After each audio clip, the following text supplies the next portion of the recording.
What if I told you that a man with no criminal history, no known enemies, and a promising future was murdered in broad daylight? Not because of a robbery or random violence, but because someone had spent months secretly planning his death?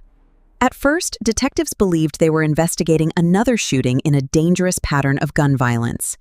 But as the evidence unfolded, they discovered a calculated murder driven by an obsession nobody saw coming. Before we uncover how investigators unraveled this shocking case, let me know in the comments, do you think this sounds like a random act of violence or a carefully planned murder? The mystery actually began nearly 2 months before Kevin Jiang was killed. Between December 2020 and early February, New Haven police responded to 4 separate shootings where occupied homes were struck by gunfire. Fortunately, nobody was injured, but investigators noticed something unusual. Every crime scene contained .45 caliber shell casings. Witnesses also reported seeing a dark-colored SUV leaving the area. Detectives feared the same gunman would eventually kill someone if he wasn't stopped. That fear became reality on the evening of February 6, 2021. Around 8:30 p.m., multiple 911 calls reported gunfire near Lawrence and Nickel Street in New Haven. When officers arrived, they found 26-year-old Yale graduate student Kevin Jiang lying in the street after being shot multiple times.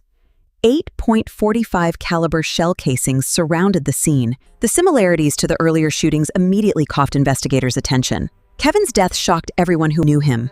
He was a graduate student at Yale's School of the Environment, an Army National Guard veteran, and someone friends described as kind, deeply religious, and genuinely caring. Just 1 week before the murder, he had proudly announced his engagement to his girlfriend, Zion Perry. Friends said he couldn't stop talking about their future together, making his sudden death even more heartbreaking. When detectives examined the crime scene, they noticed Kevin's Prius had minor damage on the rear bumper, suggesting another vehicle had bumped into it moments before the shooting. Witnesses reported hearing what sounded like a small collision before seeing Kevin step out of his car and walk toward the dark SUV, likely expecting to exchange insurance information after what appeared to be a routine accident. Instead, the driver opened fire. One witness saw flashes from the driver's side of the SUV as the first shots were fired. Another looked outside moments later and witnessed something even more disturbing. She saw a man dressed in black standing over Kevin after he had already fallen to the ground, firing several more rounds at close range. To detectives, that detail immediately suggested the killer appeared determined to make sure Kevin did not survive. Security camera footage from the nearby home confirmed the witnesses' accounts. The video captured Kevin pulling over after the minor collision, walking toward the SUV. Seconds later, the sound of 2 gunshots, a scream, and 6 more shots echoed through the neighborhood before the SUV disappeared. Although the footage couldn't identify the driver or license plate, it clearly showed the attack had been deliberate. As detectives compared the evidence, another disturbing connection emerged. The .45 caliber shell casings recovered from Kevin's murder matched those found during the earlier shootings targeting family homes. Even more suspicious, someone been using those earlier attacks to hide the real target all along? That answer would completely transform the investigation of the most carefully planned murder plots New Haven detectives had ever encountered. Detectives now needed to answer the biggest question of the investigation. Why Kevin? That same night, they went to Kevin's home. We regret to inform you, Linda, that your son has been murdered. No. Oh, God, no. She helped investigators understand the kind of person Kevin truly was. He was a graduate student at Yale and had recently bought a home so his mother could move in with him. Friends, family, and fellow soldiers all described him as compassionate, hardworking, and deeply committed to his faith. Investigators also learned that Kevin studied environmental science at Yale, while Zion pursued her PhD after previously attending MIT. Everyone close to them believed they were building a happy life together. When detectives interviewed Zion, she carefully walked them through Kevin's final day. They had spent the afternoon ice fishing before eating dinner together at her home. Around 8:30 that evening, Kevin left to drive home. Tragically, he never made it farther than 2 blocks away before the dark SUV intentionally bumped his car and carried out the deadly attack. Zion remembered hearing gunshots several minutes after Kevin left, but never imagined they were connected to him. At this stage, detectives still couldn't find anyone who wanted Kevin dead. He had no criminal record, no known enemies, and no personal conflicts explain such a brutal murder. The case appeared almost impossible to solve. Then, less than 24 hours later, everything changed. Police in nearby North Haven contacted New Haven detectives about two unusual incidents that had happened shortly after Kevin's murder. The first involved a dark SUV that had accidentally driven into a scrap metal yard. Officers responded and spoke with the driver, a calm 29-year-old MIT graduate student named Kinswan Pan. Since nothing connected him to the homicide at the time, officers simply arranged for his SUV to be towed and dropped him off at a nearby hotel. Hours later came the second incident. Employees at a nearby restaurant discovered several abandoned bags outside the building and called police. Inside, officers found a .45 caliber handgun, multiple boxes of ammunition, a blue shopping bag, and a black briefcase. One officer immediately recognized those items. They were the exact same bags he had seen inside Kinswan Pan's SUV the previous night. The discovery instantly changed the investigation. By then, detectives already knew witnesses had described a dark SUV leaving Kevin's murder scene and had also mentioned the suspect wearing a yellow jacket. Officers remembered seeing that same yellow jacket inside Pan's vehicle. Detectives rushed to the hotel where he had been dropped off, hoping to arrest him. But they were too late. Pan's hotel room was completely empty. There was no luggage, no personal belongings, and no sign that he had stayed there overnight. He had vanished only hours after police unknowingly let him go. The abandoned handgun also raised another critical question. Although it was a .45 caliber weapon like the one used in Kevin's murder, investigators still needed forensic testing to determine whether it was the actual murder weapon. Even without that answer, Pan had suddenly become the investigation's primary suspect, and a nationwide search was about to begin. With Pan now missing, detectives traveled to Malden, Massachusetts, where he lived with his parents while studying at MIT. But when they arrived, the house was empty. Pan and his parents had disappeared, forcing investigators to consider another disturbing possibility. Had his parents willingly helped him escape, or had they become victims themselves? While searching for answers, detectives examined Pan's online activity. His social media revealed very little. He rarely posted and appeared to live a quiet, private life. But while reviewing his Facebook friends, investigators discovered one name that immediately stood out: Zion Perry, Kevin Jiang's fiancée. The connection stunned detectives. When they interviewed Zion again, she explained that she had known Pan only through MIT. They had never dated, never been together, and had barely spoken after graduation.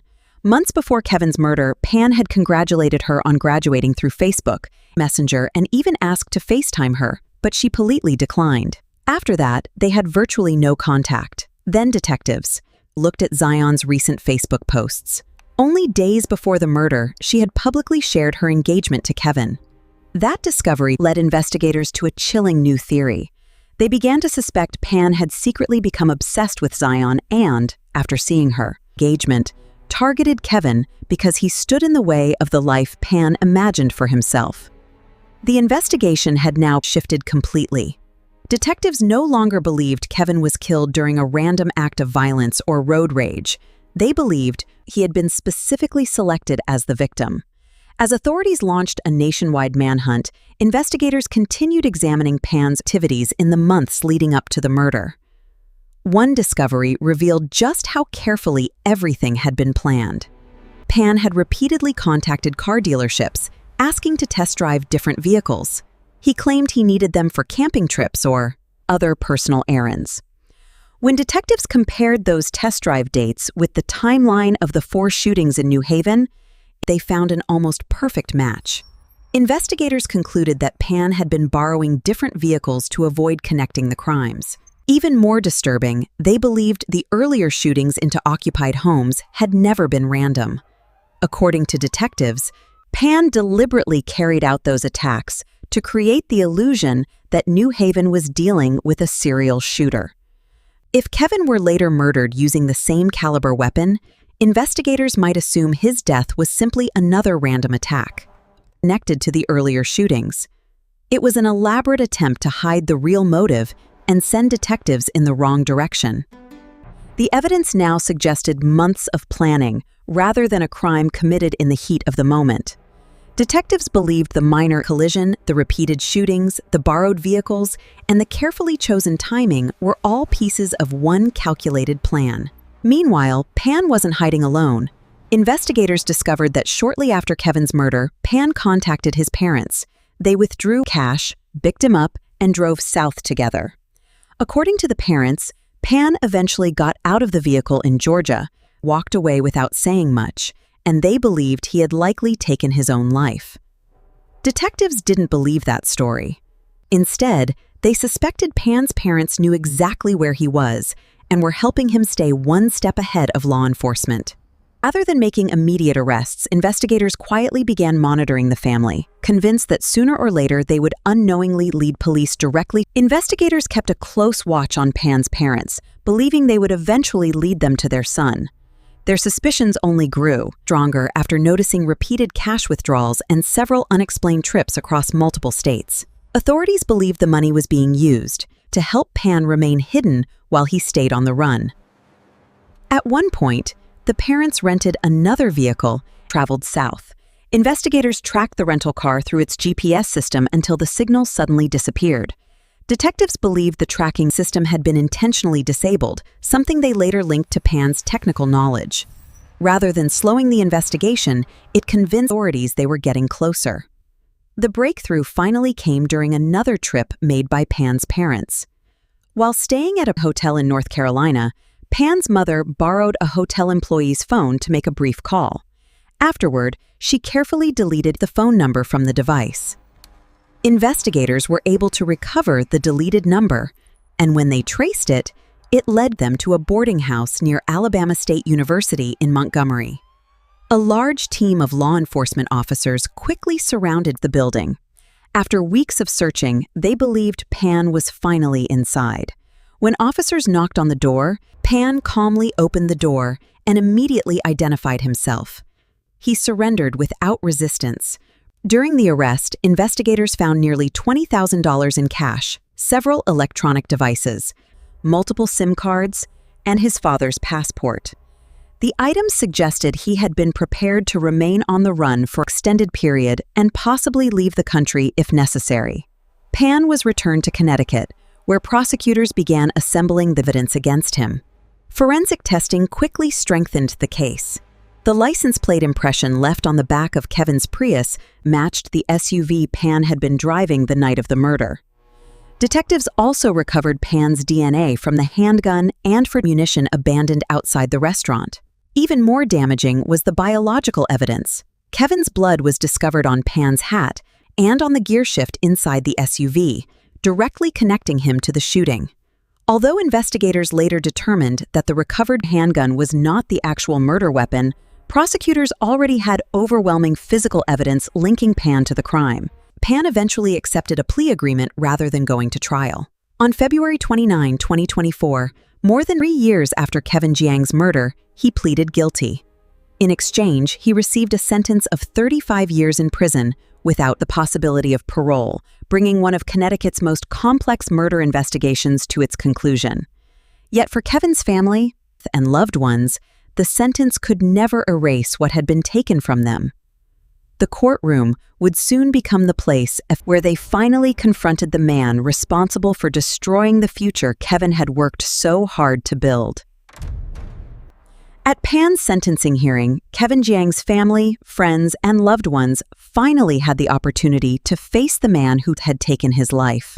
One after another, they described the future Kevin would never have, the marriage he had been preparing for, the family he hoped to build, and the countless lives he would never have the chance to touch. Kevin's mother spoke about the dreams she had carrying since her son became engaged. She had imagined watching him get married and one day seeing him raise children of his own. Instead, Those dreams ended the night he was murdered. She told the court that no prison sentence could truly reflect the pain of losing her only son. Zion Perry also addressed the courtroom. "We love you, Zion." Rather than speaking with anger, she chose forgiveness. Looking directly at Pan, she said that although his sentence was far less than he deserved, she still hoped God would show him mercy. It was a remarkable moment that reflected the same faith Kevin had lived by throughout his life. When Pan was finally given the opportunity to speak, he offered a brief apology. He admitted that his actions had caused terrible consequences and said he accepted the punishment he was about to receive. However, he never explained why he murdered Kevin. The motive detectives had pieced together through months of investigation was never fully confirmed by Pan himself. The judge then formally imposed the agreed sentence of 35 years in prison without the possibility of parole. As Pan was led out of the courtroom in handcuffs, one final question rewarned: why weren't his parents charged for helping him after the murder? Prosecutors later explained that although Pan's parents clearly assisted him while he was fleeing, investigators could not prove they knew he had committed murder when they first picked him up. Without evidence showing they knowingly helped a murderer escape, looking back, detectives often acknowledged that this case might have remained unsolved if Pan had not made one critical mistake. Getting his SUV stuck on the railroad tracks only hours after the murder brought him into contact with police long before anyone realized he was a suspect. That single error eventually connected investigators to the abandoned evidence, exposed the carefully planned deception, and led them directly to the man responsible for Kevin Jiang's death. Kevin's loved ones continue to remember him not for the way his life ended, but for the kindness, faith, and compassion that defined the way he lived. Friends believed he would have wanted forgiveness instead of hatred, and that message became one of the lasting lessons from this heartbreaking case. A murder planned in secrecy was ultimately solved through careful police work, forensic evidence, and one unexpected mistake that the killer never could have predicted. If you found this case as shocking as we did and want more real-life investigations explained from start to finish, make sure you subscribe and turn on notifications so you never miss the next true crime story.